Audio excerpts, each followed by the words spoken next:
Quoi de mieux que de commencer un spécial de Noël avec un bon chocolat chaud pour nous réconforter? Ah, c'est toujours agréable. Bonjour à vous tous mes amis, j'espère que vous allez très bien aujourd'hui, car dans cette deuxième partie de ce spécial de Noël, je vous présente 5 films qui me réchauffent le cœur à chaque année. Pour moi, c'est la belle occasion de vous partager des films qui me comblent de joie. À chaque fois que je les écoute, ça me fait toujours du bien au cœur. Et c'est pourquoi aujourd'hui, je vous présente 5 films qui me réchauffent le cœur en cette période de l'année.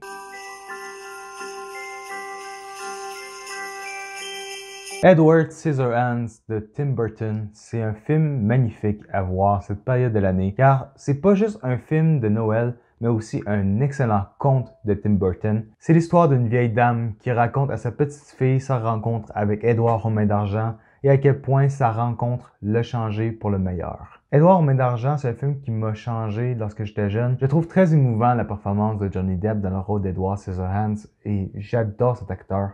Il est magnifique dans le rôle d'Edward et je m'attache beaucoup à son personnage. Tout comme Winona Ryder qui joue dans le film, qui est magnifique. La scène qui me marque beaucoup, c'est lorsque elle se met à danser sous la neige. C'est la première fois qu'elle découvre la neige et que lorsque Edward parvient de construire une structure de glace avec ses doigts, c'est tellement magique et la musique de Danny Elfman ajoute à cette scène-là une belle touche de magie que ça me fait rêver à chaque fois. Les constructions du manoir où est-ce que Edward vit, c'est somptueux. C'est glauque, c'est gothique, mais en même temps, ça reflète tellement bien l'esprit de Tim Burton.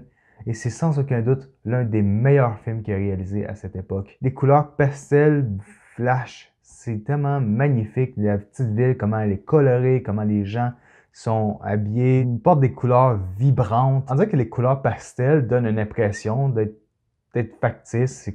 C'est ridicule à quel point les gens semblent être tellement positifs, mais que c'est au-delà de ce que la petite ville est. Quand on pense à Tim Burton, on pense bien sûr aux ses bons vieux films avec Batman, avec Beetlejuice, ou bien encore avec Sleepy Hollow. C'est tous des films qui ont marqué la filmographie du réalisateur. Ce qui distingue particulièrement Edward Scissorhands de ses autres productions, c'est le fait qu'on voit réellement l'essence de l'esprit de l'expressionnisme allemand. On le distingue clairement avec l'architecture, les escaliers, le bâtiment. Tout reflète l'expressionnisme allemand et c'est ça que j'adore avec l'esthétique de Tim Burton. Et ça, c'est à son meilleur. J'adore ce film-là. Je vous le recommande très fortement à Noël. C'est vraiment un excellent bijou. Découvrez-le, ça vaut la peine.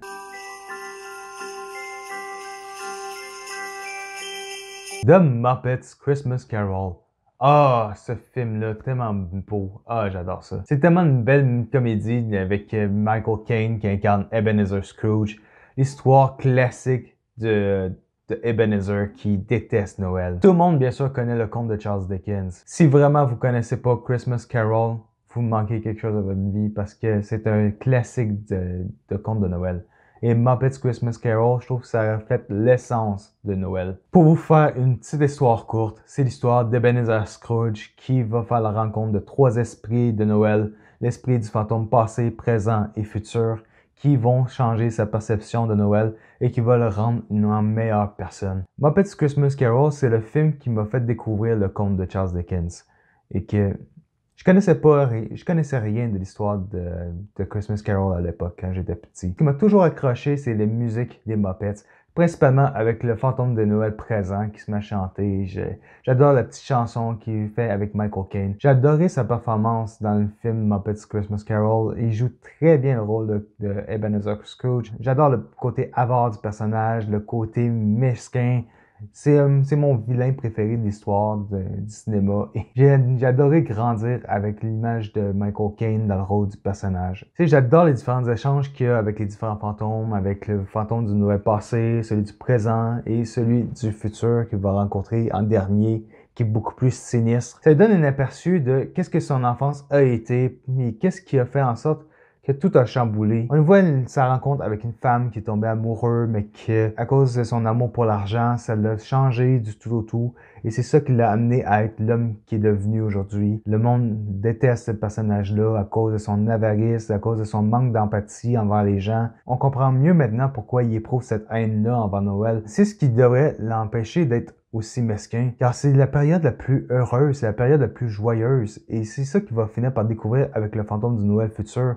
C'est que s'il change pas cette mentalité-là, s'il reste toujours coincé dans cette négativité-là, il va sombrer lui-même dans le néant. C'est un excellent conte, j'adore ce film-là, c'est magique, et les chansons sont tellement bien faites. Ce que j'adore bien sûr, c'est la perception des Muppets de l'histoire de Christmas Carol. Le personnage de Charles Dickens apparaît et commente l'histoire. Il nous conte à nous, les spectateurs, son histoire.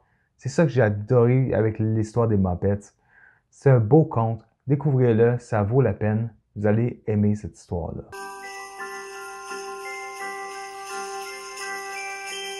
Babine, c'est un excellent conte québécois de Luc Picard que j'adore le voir à chaque année. Et Vincent Guillaume Ortiz dans le rôle de Babine et voir Luc Picard dans le rôle de Toussaint, ça me fait toujours rêver. J'adore l'histoire de Fred Pellerin.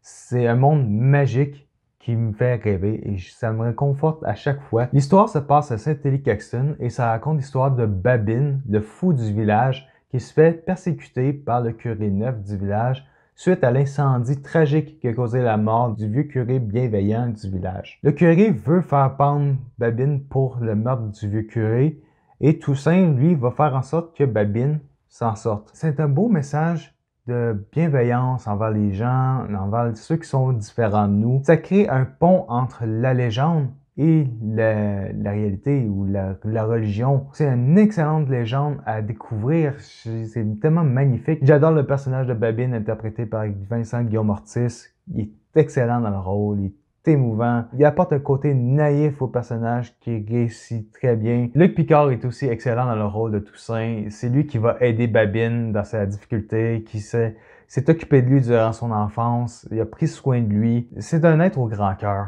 qui a des idées de grandeur. Il crée des inventions uniques que les gens n'ont jamais vues. Par exemple, les bestioles qui éclairent le ciel, qui représentent les étoiles. J'adore le curé neuf aussi. Il est très mesquin, il déteste Babine, il est très religieux. J'aime le détester, c'est tellement un personnage ignoble que j'adore. Si vous avez envie d'étaler un peu votre catalogue de films à découvrir, Babine, c'en est un que je vous recommande beaucoup de voir. C'est un film touchant que j'adore vous découvrir à chaque année et je vous le recommande fortement. Écoutez-le, ça vaut la peine.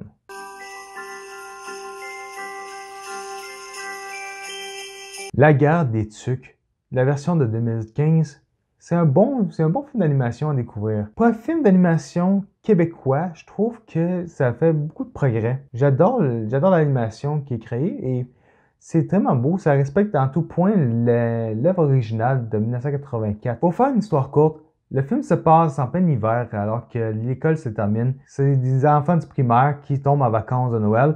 Et pour passer le temps, ils décident de faire des clans et de se faire la guerre de boules de neige durant la période des Noëls. Durant toutes les vacances, ils vont se faire la guerre, mais ils vont en finir par apprendre que la guerre, c'est pas une raison pour se faire mal. La version de 2015, je l'adore parce que pour un film animé qui a été fait au Québec, je trouve que l'animation réussit très bien. Ça reflète parfaitement l'essence du film de 1984 et c'est vraiment bien réussi. C'est esthétiquement beau.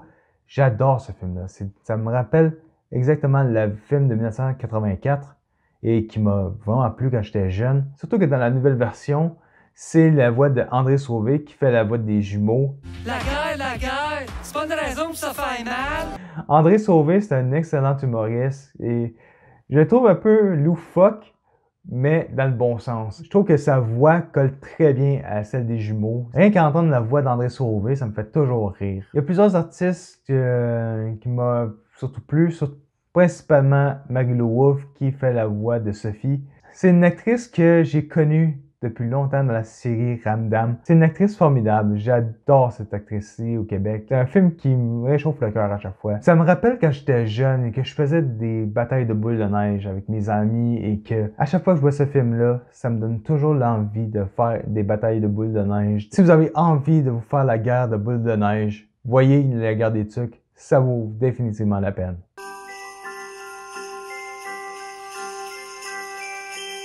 The Greatest Showman, c'est le film le plus magnifique que j'ai vu de ma vie. C'est un film qui me réchauffe toujours le cœur, bien que au début j'ai été très mitigé la première fois que j'ai vu le film. Pour moi, The Greatest Showman, c'était plus du bonbon aux yeux. C'est coloré, ça bouge, c'est vibrant.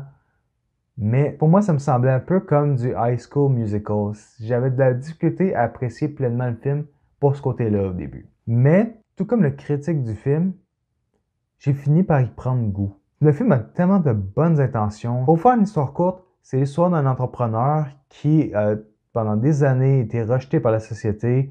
Les gens l'ont vu comme un moins que rien et il veut prouver aux gens qu'il vaut quelque chose. Pour ce faire, il va créer un cirque avec des gens qui, tout comme lui, ont été rejetés par la société, soit par leur apparence, soit par leur race, soit par leur difformité, et ils vont faire en sorte que ces gens-là soient également acceptés par la société. Il va s'associer avec des gens qui sont riches et qui vont le faire sentir comme étant important, mais il va délaisser sa foire. À un moment donné, il va finir par réaliser que sa place est auprès d'eux. C'est à travers ces gens-là qu'il sera fini par leur rendre qui il est réellement. C'est un film beau à découvrir. De plus en plus que j'écoute le film, je finis par apprécier de plus en plus ce film-là. Les gens finissent par aimer ces difformités-là, de voir les gens qui ont eu de la difficulté à se faire accepter par les gens, à vivre de leur difformité, de leur apparence physique, leur pilosité. Ils ont eu du mal à vivre de leur statut social. Et tout comme le personnage de Zendaya, qui, elle, est une servante,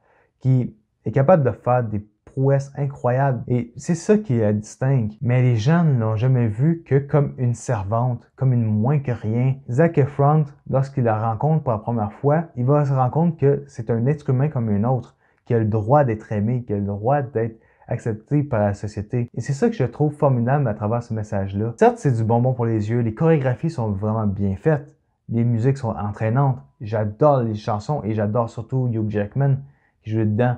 C'est magnifique. Pour moi, The Greatest Showman, c'est un film qui vaut la peine. C'est ça le beau message que ce film-là véhicule et à chaque fois que je le vois, ça me rend toujours heureux. Il y a toujours cette intensité qui fonctionne bien, ça me réchauffe le cœur à chaque fois que je l'entends. J'adore ce film-là, c'est tellement beau. Je vous le recommande fortement. Découvrez le film Greatest Showman. Donnez-y une chance. Ça vaut la peine. C'est ce qui conclut la seconde partie de ce spécial de Noël. Je vous remercie du fond du cœur pour avoir regardé cette vidéo. Et si vous avez aimé, mettez un commentaire pour me dire quel film vous avez aimé voir dans cette liste. Et on se retrouve pour la troisième partie de ce spécial de Noël. Et à vous tous, je vous souhaite un bon et joyeux Noël. Faites attention à vous et on se retrouve la prochaine fois. À bientôt!